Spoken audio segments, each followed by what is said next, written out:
with our adult education program, our committee in the development of these programs. This is an ongoing program. Tonight is our first one. We hope to see you all at the next one, which according to the calendar is March 1st, which is next Tuesday. Is that correct, Talia? Yes. Okay, and of course, first and foremost, I would love to thank Talia for her time tonight. I know everyone is really looking forward to this. So without further ado, I'm passing it to you. Thank you so much. So I want to echo all of Susie's thank yous. I feel really honored to have been asked to be part of this. And I'm excited to be learning with you tonight. The kind of learning that we're going to do, I think, is my favorite. I really love just delving into pieces of the Torah, looking at them deeply, making connections of our own, coming up with our own thoughts and ideas about that. And that's what we're going to be doing with our time together. And even more so, I'm excited to be focusing on some of the women of our tradition whose voices we don't hear as often and whose stories we have to, I think, really make an effort to try and study, because they're not always kind of, at the front of our brain or of the things that we want to be spending our time on. So I'm really excited about that. So before we get into kind of the meat of what we're going to be talking about, which is, as Susie was saying, this is an ongoing thing. So we're going to be looking at our 4 matriarchs. Right now, we're going to be starting with Sarah. We have 2 sessions on Sarah, and then we'll just stay tuned for when we do the other matriarchs. But our approach to this class and to all of the classes that we are going to be taking the time on together, I want to talk about my approach to it, and if you have any thoughts, feel free. So I think often when we look at the Torah, we look at it with a kind of reverence and respect that is due, but also kind of creates a bit of distance. This is the book, and we are the people of the book, and we get so much guidance and insight from the Torah. We spend year after year reading these stories, so it's kind of this big holy thing, and we look at it that way, and we should look at it that way. But I once had a friend who told me that she was about to start on a project that she was doing for herself, where she was going to be reading the Bible, so the 5 books of the Bible, from start to finish in English, as if it was a novel. And this has kind of stuck with me because I never thought about doing anything like that. I never thought that I could engage with the Torah the way that I might engage with any book that I read for an English class, or that I read for a book club, or anything like that. And when she said that, it just kind of opened my eyes to like, yes, we can do that. And what would happen if we did do that? So what I would like is for us to engage with the Torah that way tonight. When we're thinking about Sarah, when we're thinking about her stories, we can ask ourselves some of the questions that we might ask ourselves if we were taking an English class. What are her motivations for why she is doing certain things or making certain choices? What brought her to this point? We can take the time to think about her and the situation that she finds herself in, and fill in some of the missing pieces, or just kind of flesh out her story a little bit. And there are no wrong answers or wrong ideas. My favorite English teacher ever, I think he really taught me how to appreciate reading, how to appreciate engaging with books, because when I was in his class, anything that anybody said, and I was a pretty shy student, but anything that anybody says was just, his reaction was just, that's really interesting. That's really great. Why do you think that? And then we would be able to flesh out kind of our ideas. And that's what I think here, we get some details and some information, but a lot of it is really kind of blurry. And it's up to us to figure out kind of what those holes are. So I'm going to share my screen, because I want us to just read some texts that I found about how I think we can be approaching biblical texts and thinking about them. So this first one by Gerald Bruns says, "We take the text in relation to ourselves, understanding ourselves in this light, even as our situation throws light upon the text, allowing it to disclose itself differently, perhaps in unheard of ways." So what this says to me is that it is our job as Jews, as people who study the Bible, to read ourselves into the text. We need to use our world and our worldview to interpret what we're reading. And if we think about this, this is what's been done for thousands and thousands of years. This is how the Torah remains relevant, because in every generation, we look at it with fresh eyes from a new perspective, and we're able to learn new things and glean new understandings because we ourselves are different than the people that came before. And this is how it continues to evolve and continues to shed light upon our lives that we're living in right now. And then Judith Plasko says, in order for the text to become ours, it must answer our questions and share our values with it. If we wrestle with it, it can and will yield meaning. This is what I want to do with our time together. I want us to wrestle with the text, and I want us to find meaning with it. My goals for our time together, not just tonight, but any time that we are together, is to feel connected to these stories, to feel like these stories and the Torah is really ours. When Michael and I were in Israel for the year together, I was studying at a co-ed yeshiva called Pardes, and I spent the entire year that I was there learning Jacob's stories. So the parsha, the portions in the Torah that dealt with Jacob. And every year when I'm sitting in shul and we're reading that part of the Torah, I feel like it's mine because I spent so much time dissecting every word of those stories, learning commentaries on every verse of those stories. And I just feel this profound connection to that part of the Torah. And while we don't have that same kind of time together, and we're not going to be going into the kind of detail that we would if we were taking a year-long class on this, which I think we could, because there's just, these stories are so rich. I hope that when you find yourself sitting in shul and we're reading about Sarah, that you say, oh, I learned about this, and this is how I think about this, or this is how I felt when this happened, and you feel a sense of connection to her stories. This does become a little bit harder when we're talking about women in the Bible, because women are not the main characters that we read about and learn about. And then often when we are studying a story or a piece of the Torah that has to do with a woman, we are not reading it from her perspective. It is not told in her voice. So our work becomes a little bit harder, and we have to try a little bit harder. So we have another Judith Plaskow quote where I love this. She says, seeking to know more about these women is difficult because one is exploring the terrain of silence. And we will see this when we delve into these stories about Sarah. There are times when she is front and center in the stories, but she is a passive figure. It's always about her, but we don't know her reaction to things. We don't know how she feels about it. And we have to kind of flesh that out a little bit. That is, I think, holy work for us. You know, what did she make of this? Did she want this to happen? Was she happy that this happened?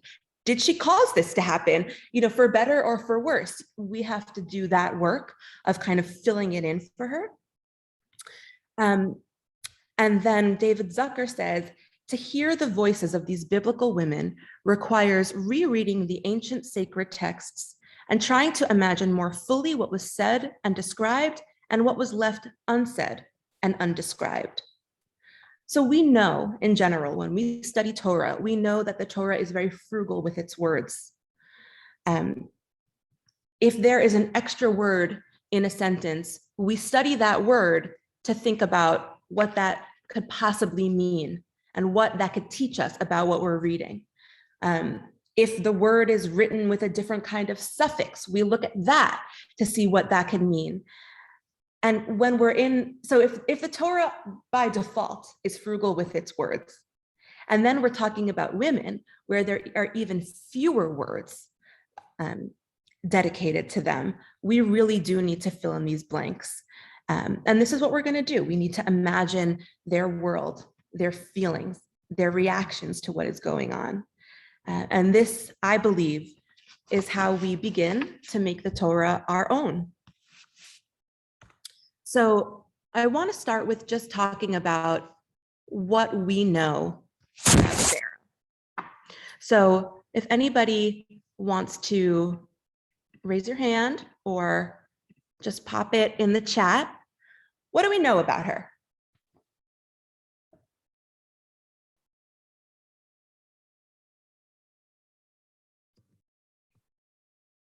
I know you know some things.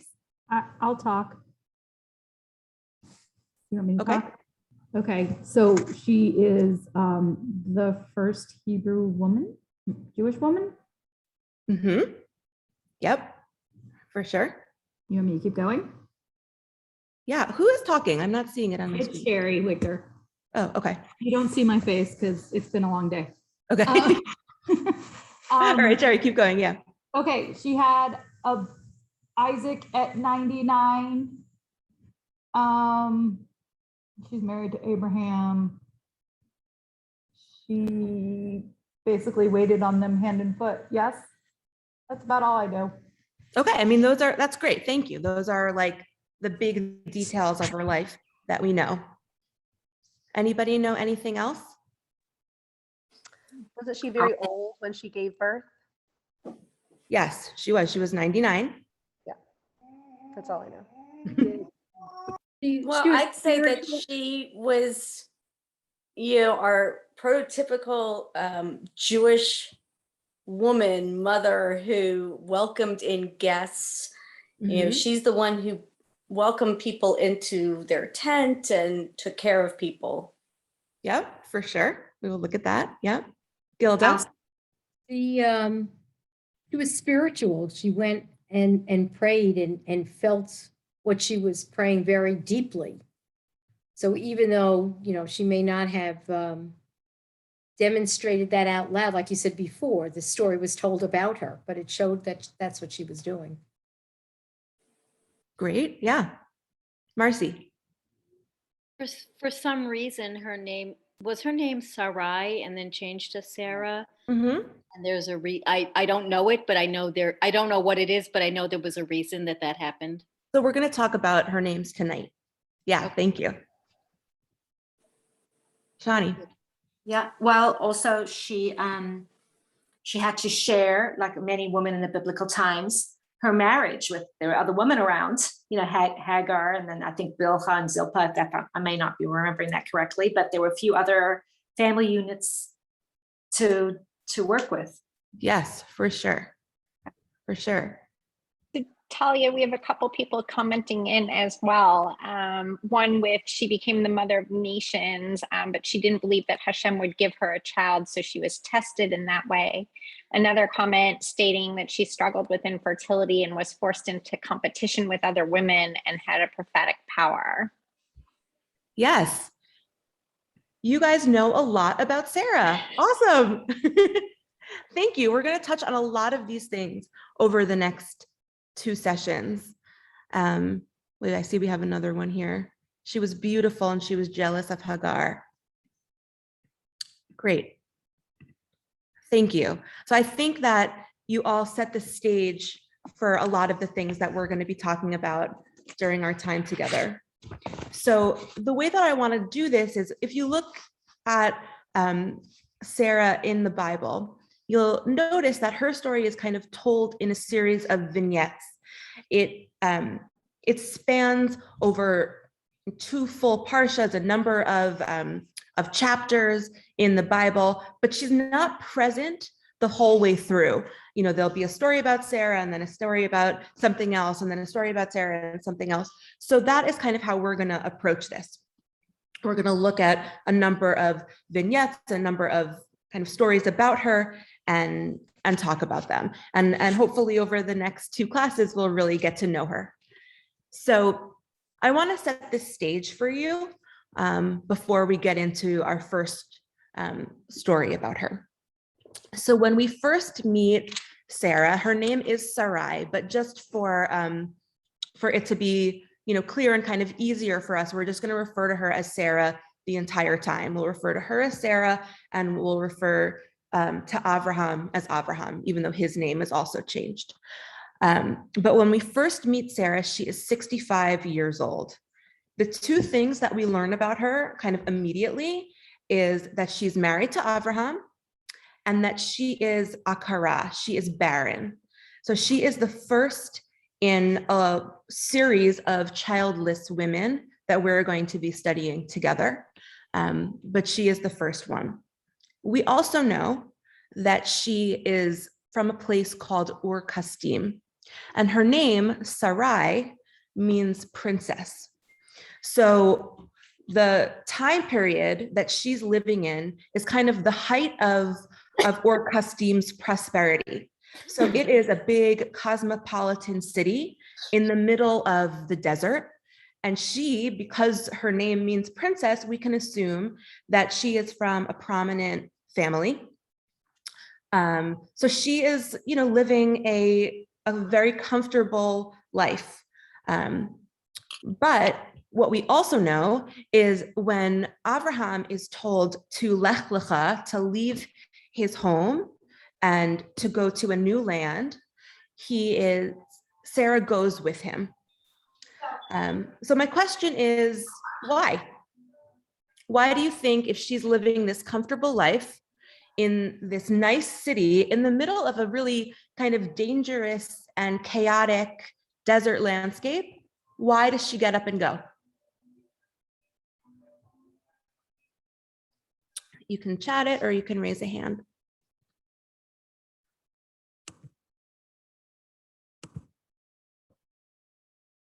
Remember my English teacher, no wrong answers. See, that's what she would do. I mean, women weren't by themselves then. So she was in a partnership and she would have followed him. What was she going to do by herself? Okay, so Abraham's going. What else is she going to do? Okay, so Sherry Victor says, is she in love? Yeah, maybe she's in love with her husband and she wants to be with him. Yeah. Faith in her husband, yeah. She believes in what he's doing. And I kind of want to take that one step further. Maybe she believes in the mission. Maybe she believes in her husband's God. Maybe she believes in the one God and the mission to go and spread the word about one God to others.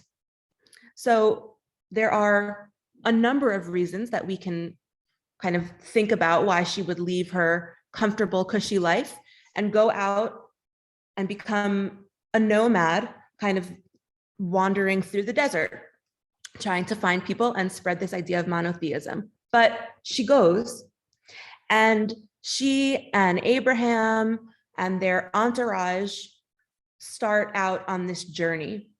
And at some point in their journey, there is a famine, and there is not enough food for the number of people that they have with them. So they are left with the decision, they make the decision to go to Egypt because Egypt has plenty of food and can support them. So they decide that they're going to go there. It gets interesting when they get close to Egypt. So I'm going to share my screen again. And we're just going to look at some sources. Okay. So here we're looking at the book of Genesis, chapter 12, verses 11 to 13.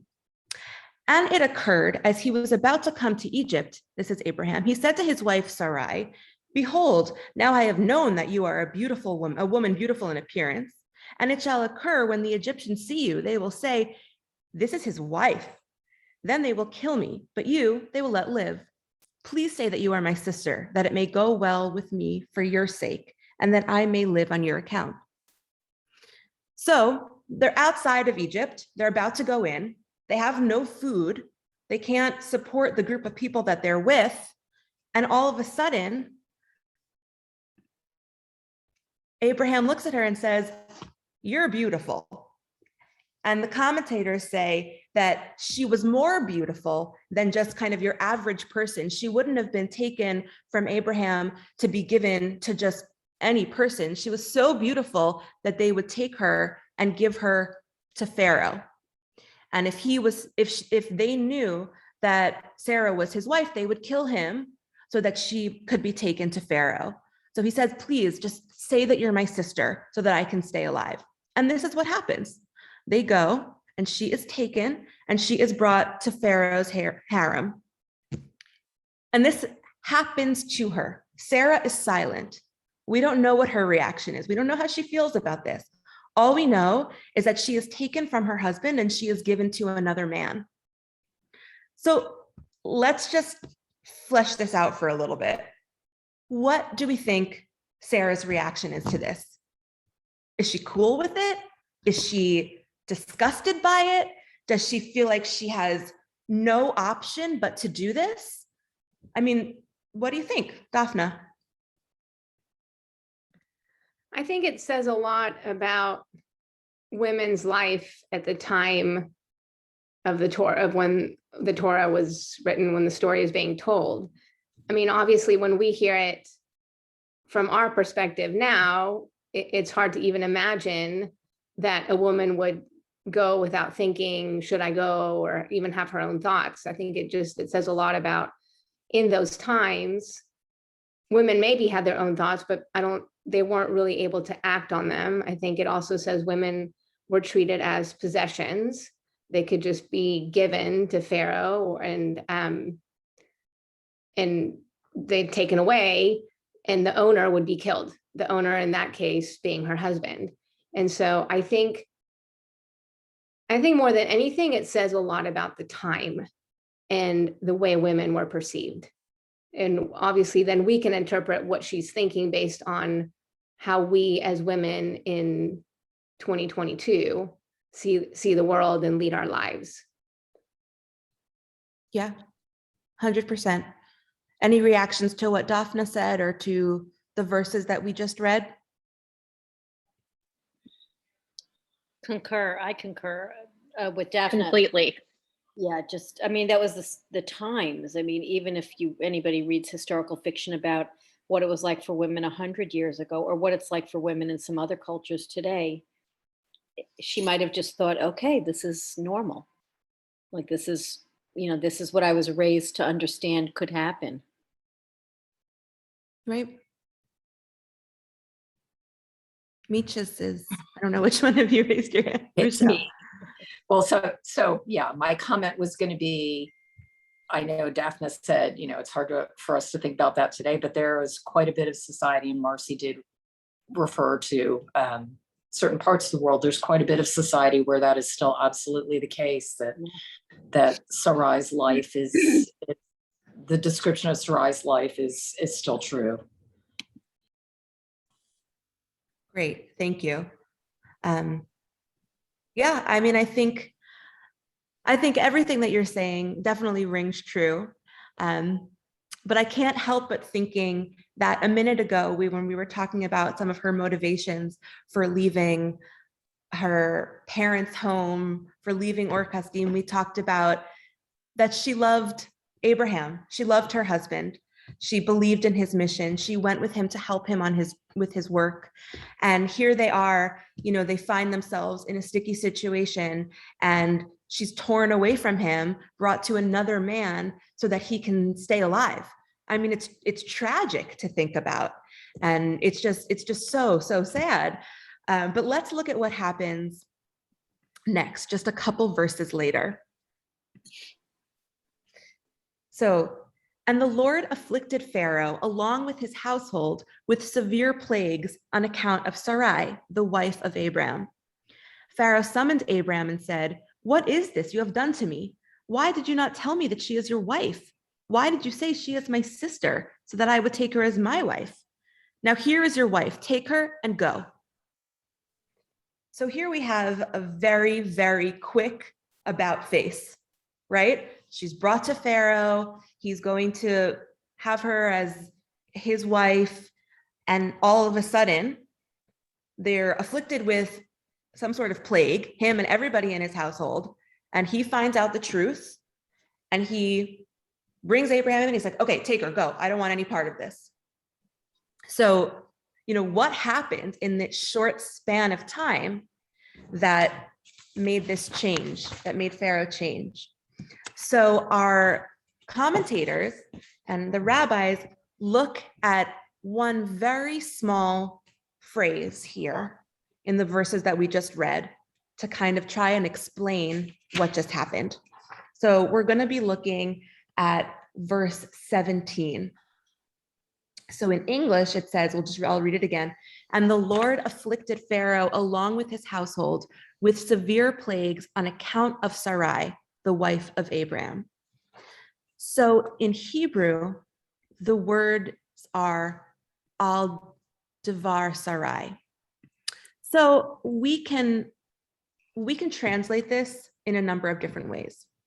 So we can think about it as on account of, how our translation said it, but it could also be because of the words of Sarai, which begs us to ask the question, what words could she have possibly said to Pharaoh, right, this powerful man, that would have changed the situation so drastically, so quickly?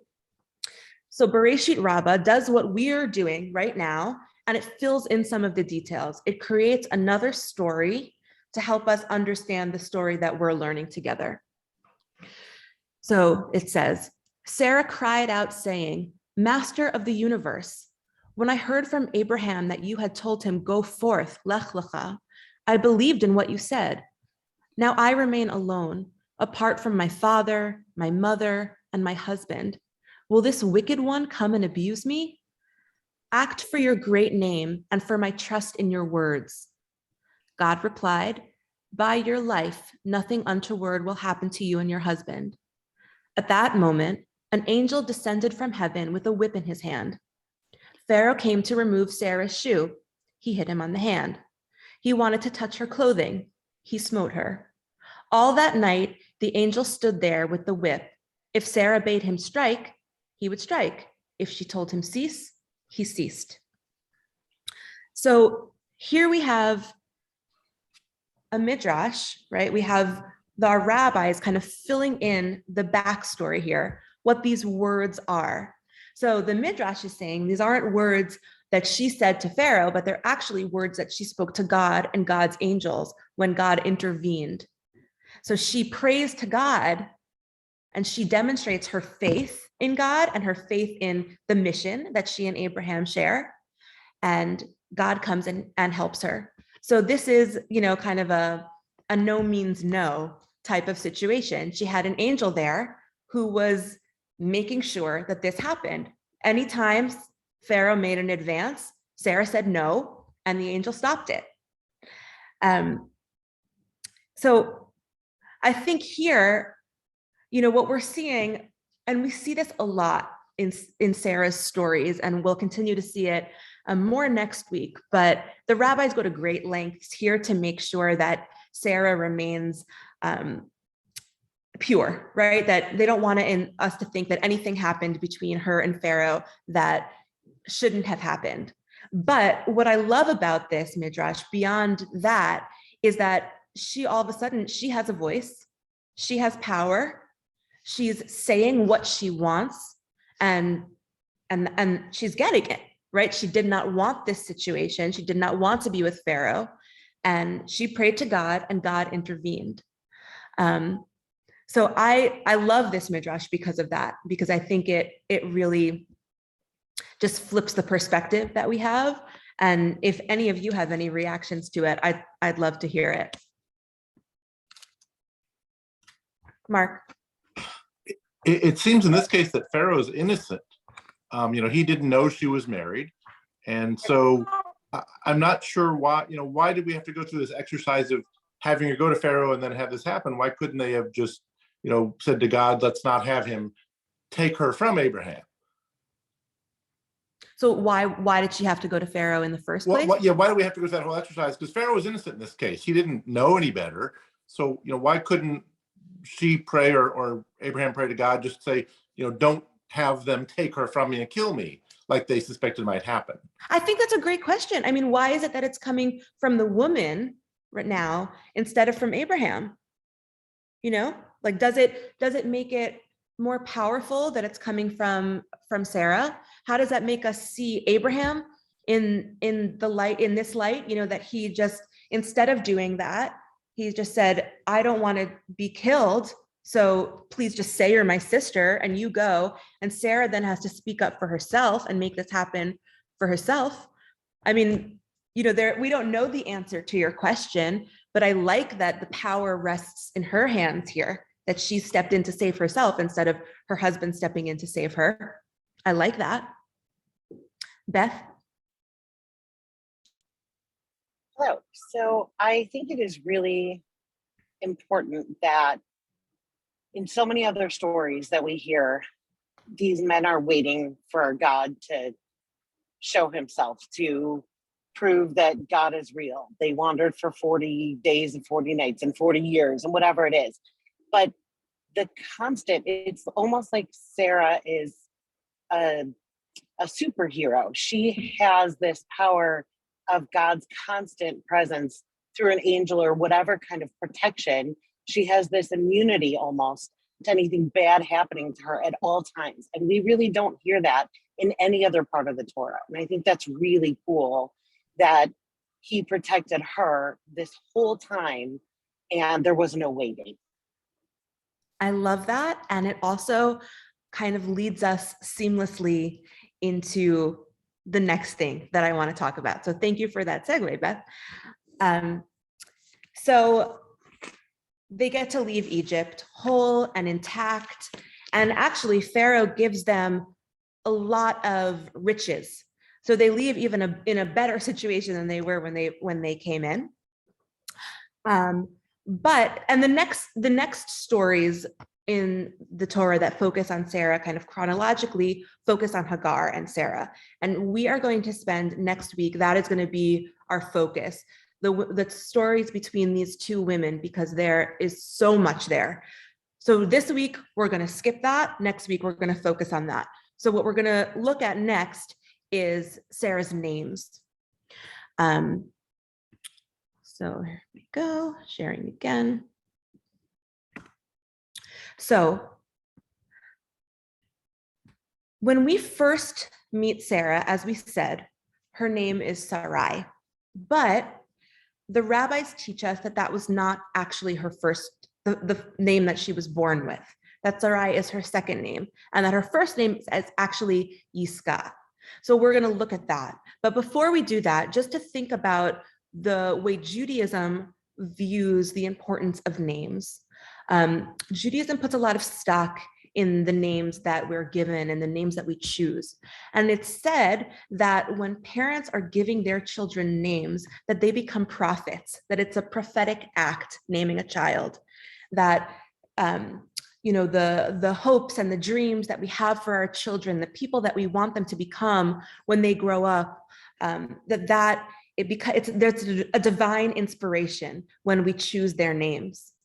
And there is also a tradition that some people have when somebody is sick, they will change their name or add a name to try to help change their fate. So these three names of Sarah teach us very different things about her throughout her life. And we learn different characteristics that she has from her names at different stages in her life. So let's look at Yiska, her first name. So this is the verse where we first meet her for the first time ever. So, and Abram and Nahor took wives. The name of Abraham's wife was Sarai, and the name of Nahor's wife, Milcah, the daughter of Haran, the father of Milcah, and the father of Iscah. So, Rashi says that Iscah was actually Sarah.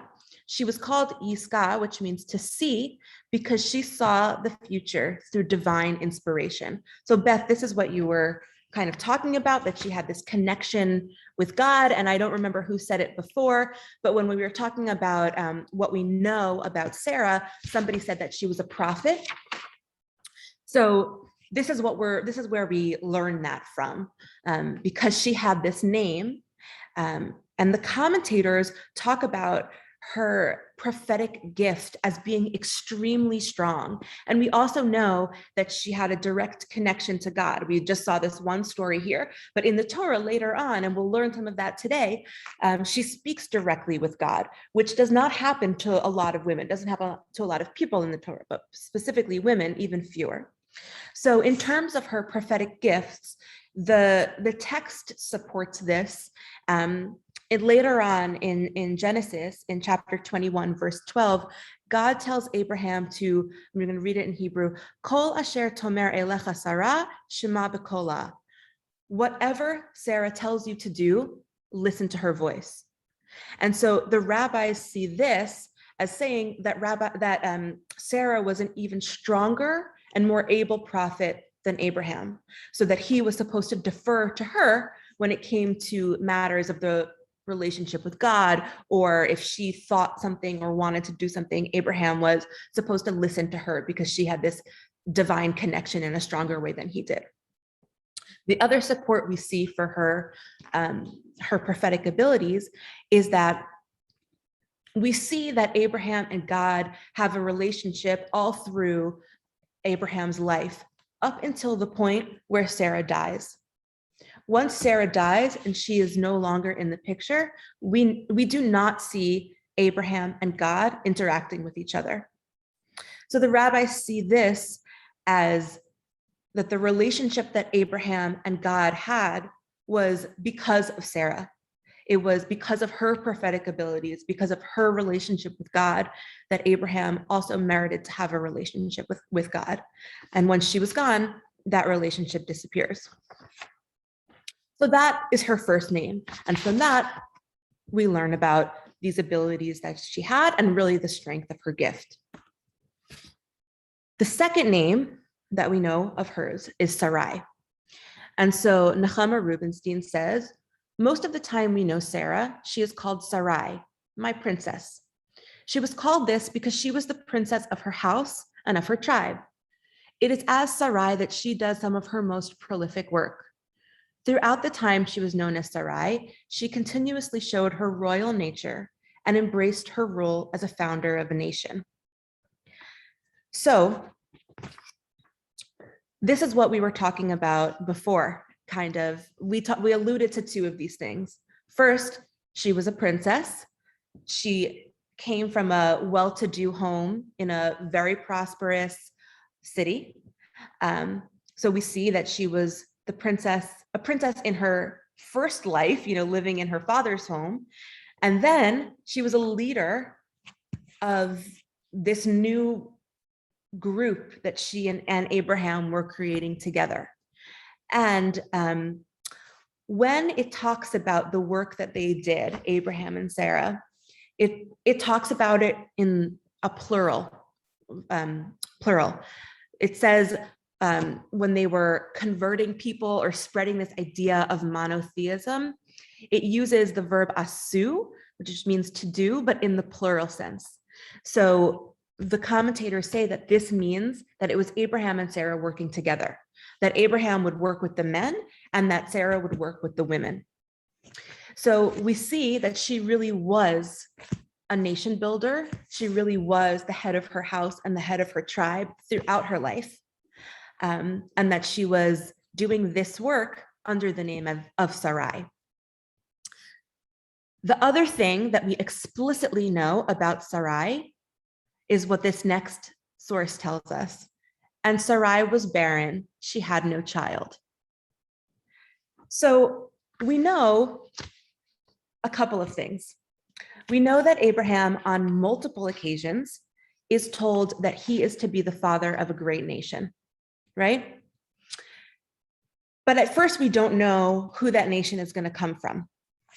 Is it going to come from Sarah, who is getting increasingly older and older as these stories continue? When we first meet her, she's 65 and she has no children. And a lot of time passes before Isaac is eventually born when she's 99. So we don't know who it's going to come from, and we know explicitly that she does not have children.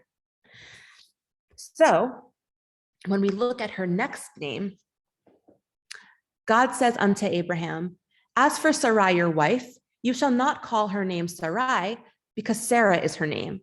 And I will bless her, and moreover, I will give thee a son of her. I will bless her, and she shall be a mother of nations. Kings of peoples shall be of her." So it takes a while for us to get here. This is the third time that Abraham is promised that he will be the father of a great nation. The third time we learn that it's going to come through Sarai, from Sarah. And then I love this Bereshit Rabbah, this next source that we have here. Abraham says to God, "I see that in the stars, Abram does not bear children." God replied, "What you say is so. Abraham and Sarai do not bear children, but Abraham and Sarah do bear children." So here we see another example, like we were talking about before, of when you change your name, you can change your fate. So when they become the parents of this nation and their names are changed from Abraham to Abraham and Sarai to Sarah, they were adding a hey into their names, which there are different things that different sources that say different things. Some say that the yud in the Sarai was split in half into two heys, and it adds up to the same numerical value. Some people say that it's adding the hey as in Hashem, as in God, into their names. So I think, Marcy, you were talking about that earlier. You couldn't remember why their names were changed. But I think for me, this last one, in terms of changing a fate, we see when we read these stories, and we'll focus more on it next week, we see that that Sarah's barrenness is just years and years of turmoil, of struggle. It's so hard for her. And then her name is changed. Again, we don't have her voice. We don't know how she feels about this name change. So many times, we don't know. But this one at least brings a positive, because she yearned for a child for 99 years. And she went through a lot to get herself to the point where she felt that she could offer up Hagar to have this child on her behalf. That did not turn out well for her. But then she finally gets the promise that the child is going to come from her, that she is going to be the mother of this nation that she already has worked tirelessly to create. And now she's getting the validation that it's going to be her child that is going to be the heir of this. So I just think that's beautiful. I think that we learn so many different things about her just from the names that she's given throughout her life, and just so much about her journey and about, the things that she is given. The last story that I want us to focus on tonight is one of the famous ones that we all were alluding to earlier. And this is the story of when Sarah and Abraham are in their tent that is open on all sides to invite guests to come in. And the three guests, the three angels, come, and Sarah overhears them telling Abraham that she is going to have a child. We know that she is old. We know that she is past the time in her life when she should be able to have a child. And she hears this news and she laughs. So let's look at it in the text. So Abraham and Sarah, so this is happening right after she overhears this, okay? Abraham and Sarah were both very old by this time, and Sarah was long past the age of having children. So she laughed silently to herself and said, how could a worn out woman like me enjoy such pleasure, especially when my master, my husband, is also so old? Then the Lord said to Abraham, why did Sarah laugh? Why did she say, can an old woman like me have a baby? Is anything too hard for the Lord? I will return about this time next year, and Sarah will have a son. Sarah was afraid, so she denied it, saying, I did not laugh. But the Lord said, no, you did laugh. So tell me your reactions to this. Why do you think she laughed? What would your reaction be to this news if you are 90-something years old and your husband is 100-and-something years old and you're told that you're gonna have a baby? Susie. I would have done the same thing, You would laugh. regardless, I think, of what her faith was, because we all know it was so incredibly strong at that point in her life. It's unfathomable. Yeah. Like, she's 99 years old. I'm with her on the laughing. Yeah, she's 99. She's also been wandering through the desert for like 30 years. She's tired, and all of a sudden she's gonna have a baby. I mean, it's just, of course she laughed. Sherry. Susie took it right out of my mouth. I don't want kids at 50. Why would I want it at 99? Yeah. So her reaction, Cynthia, the same. I'm just opening this. I'd scoff. I would lose faith in the moment. It was ludicrous. Yeah, I mean, it's hard to imagine. And so I think her reaction is very human. We can all identify with it. She's also been, like I was saying before, yearning for this. She wants this so badly. And now she's in her late 90s and God is telling her she's going to get it. Something else just to point out is, because it's kind of, just in here casually at the end, this verse 15, Sarah was afraid, so she denied it, saying, I didn't laugh. But the Lord said, no, you did laugh. So here, this is just this like casual, it's just the end of a verse, an interaction, a direct interaction between Sarah and God. God calling her out on an action that, even we can understand why she laughed. But, when God is confronting you saying, what, you don't think I can do this? And, so she's okay, yeah, I do think you can do this.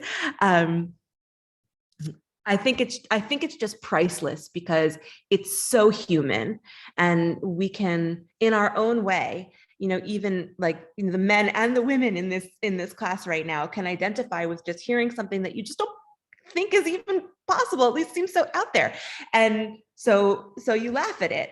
But then we have these two, I read this article that I just loved.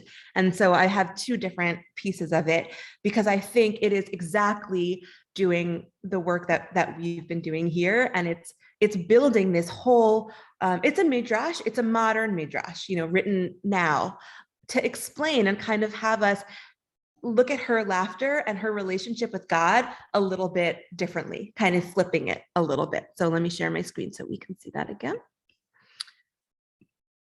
So this is Rabbi Elizabeth Dunsker, and she said, Sarah's response is the most natural a person might have.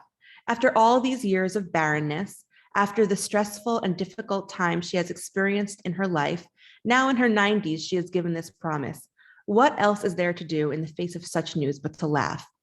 I believe her laughter is joyful and full of wonder, and perhaps there is a reasonable measure of doubt thrown in there as well. So I love that. Like, yeah, maybe she was doubting it, but maybe she was also just excited. I mean, she has lived her life following the word of God, and now she hears that she's going to have a baby, and maybe she believes it. And so that kind of changes what her laughter is about. It's not a disbelieving laughter or an incredulous laughter. It's excited and happy that her dreams are finally going to come true.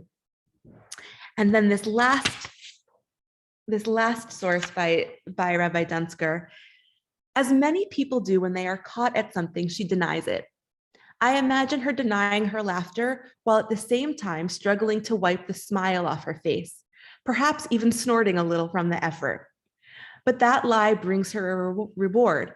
It brings her a direct communication from God. I imagine God trying to hide a smile as well when calling her on the lie, the way a parent does when he or she catches a young child in a small lie or a moment of absurdity. If God were truly angry with Sarah, this prophecy may have been rescinded, or she would have been punished in some way. It seems to me that God rejoices at her laughter and rewards her with more. So, this is just a small commentary on, that little interaction we see with Sarah and God at the end. God has been with Sarah through her struggles, through the whole time. And yes, God made her wait until she was in her late 90s before she was able to have a child. But whatever the reason is for that, now God and Sarah and Abraham get to rejoice together that the family that they had envisioned for so long is finally going to come to fruition. Michelle, Mark, everyone. So I have a couple things whirling in my head. One of them is that Sarah, like her husband, has the capacity to challenge God, which I think is interesting. Yeah. We don't hear of a lot of prophets or people in the Torah that actually challenge God successfully. That's one thing. And the other thing is, when we were talking about what do we know about Sarah in the very beginning, when Gilda said she was spiritual, what I was thinking, and I didn't add, is that she has a relationship with God. And I feel like this class has really captured that Sarah's not just spiritual, she's not just a believer, but she has a relationship with God. And I think that's something that stands out to me. I love that, especially because we've seen, even just in our short time together and these few moments in her life that we've been looking at, we've seen, positive interactions, negative interactions, time when she's turned to God, when she's been at her lowest and needed God, and times when they're maybe celebrating together. So I love thinking about it that way. Thank you. Marcy, yeah. I love that Michelle pointed that out. I appreciate that. Thank you, Michelle.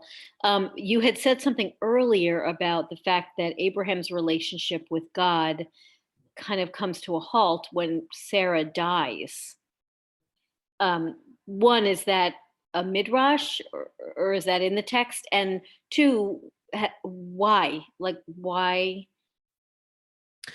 So it's not said in the text that their relationship stops. We just don't see them interact anymore the way that we do when she's alive. Okay.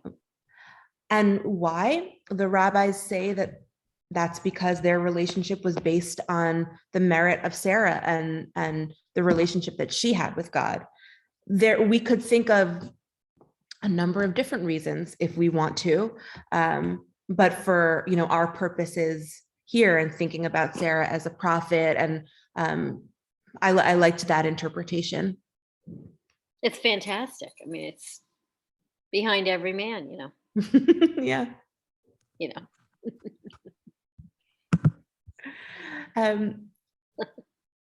So those are the stories that I wanted us to look at together tonight. If anybody has any questions or any comments or thoughts they would like to share, I would love to hear them. I have a question. Yeah. So when you asked us about what we knew about Sarah, someone made the comment that in those times, obviously the way that women were treated was different than, the way it is now, different from 10 years ago, whatever. But I almost feel like Sarah is kind of getting shafted, so to speak, because it sounds like while he told God that Well, God told Abraham that he was going to be the father of a nation. Sounds like that may not have happened if he hadn't been married to Sarah.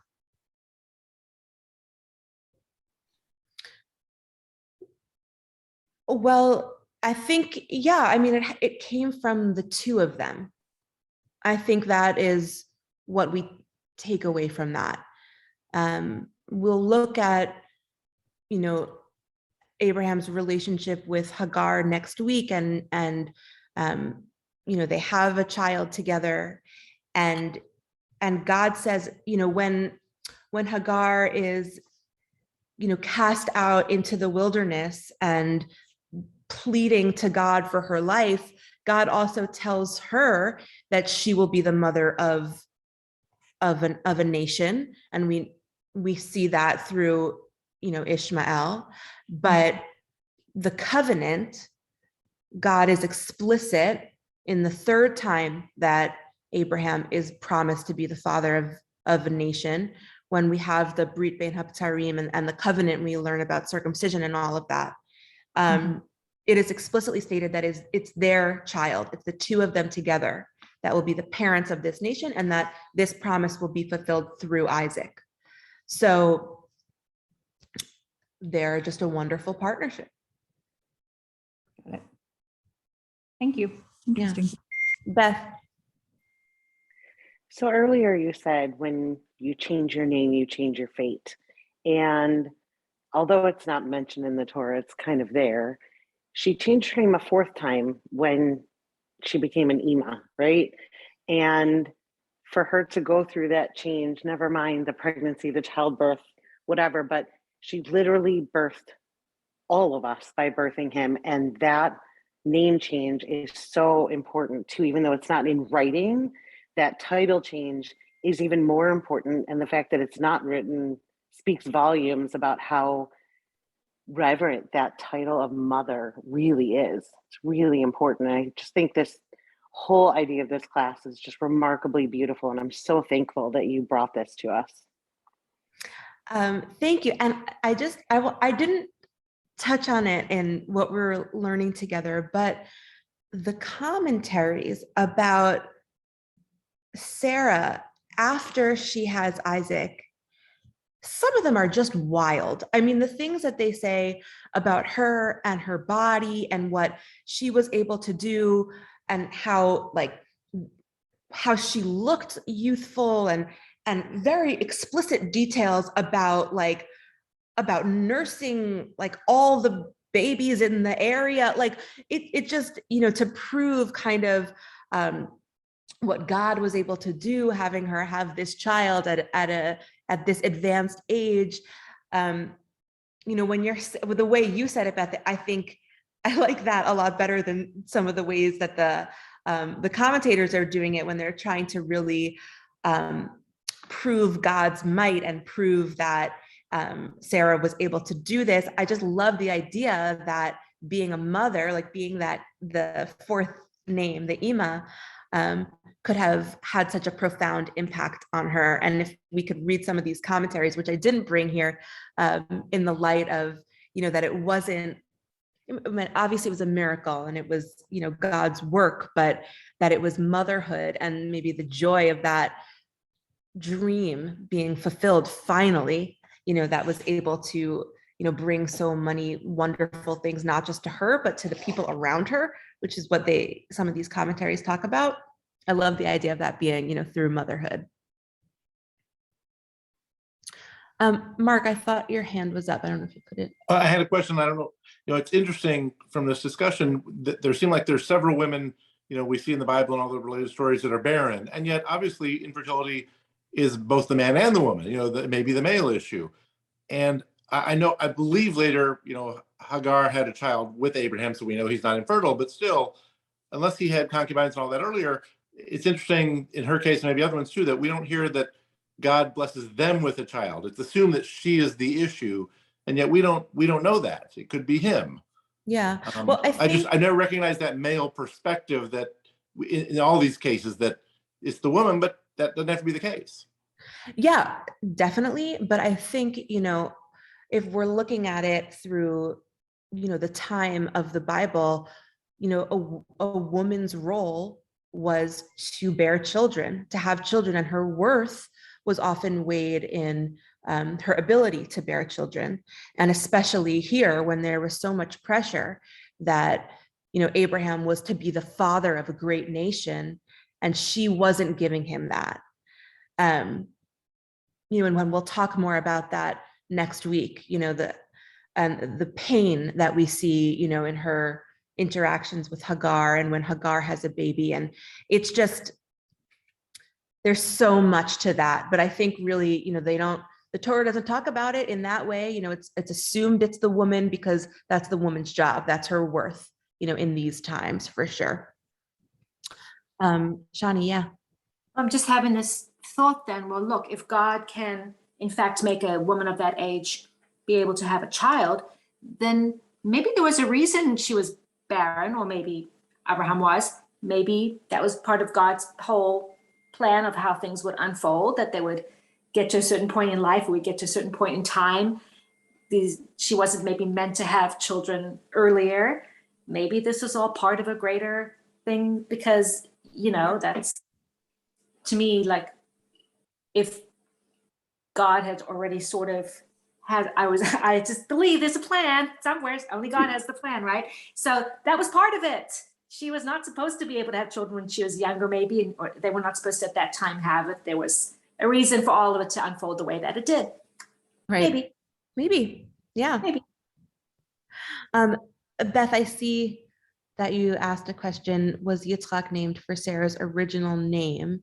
Yitzchak was actually named, his name means laughter, and it is because both Sarah and Abraham at different times laugh in reaction to the news that they're going to have a child in their late stage of life.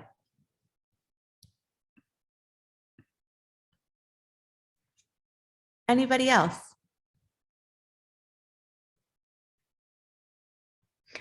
Well, I really enjoyed our time together. Thank you for your participation and being part of this. Susie, I see you. But I just want to put a plug in for next week, because the Sarah and Hagar stuff is just next level. I mean, it's really awesome. And I think that we will really enjoy kind of picking that apart. Our focus is going to be on Sarah, but here we're looking at two women. We don't have a lot of times in the Bible where we have two women interacting with each other. And so these stories are really meaty, and we can learn a lot about them from them. So hopefully I will see you next week, and I will turn it over to Susie. So you took a little bit of what I was going to say, and I was going to plug next Tuesday for you, but thank you for doing that for me. I wanted to thank you on behalf of everyone tonight, as well as our Adult Education Committee, for taking so much time to put this lovely program together. Extremely educational. I cannot wait for the next week and what's to come with this. It's insightful, and it's not just for women. And I think the few men on here can maybe pump it up to their friends. I also want to close and remind everyone that on top of Talia's program next week, Rabbi Weinberg has a special education program next Thursday, March 3rd. It's Religion is the Problem, Religion is the Solution. Feel free to go ahead online and sign up for that. I know that there's a video to watch before that class. And I also, Robin wanted me to let everybody know, next Tuesday's Zoom is the same link that we used tonight. So thank you, everybody. Thank you, Talia, and look forward to seeing you all next week. Thank you. Thank you.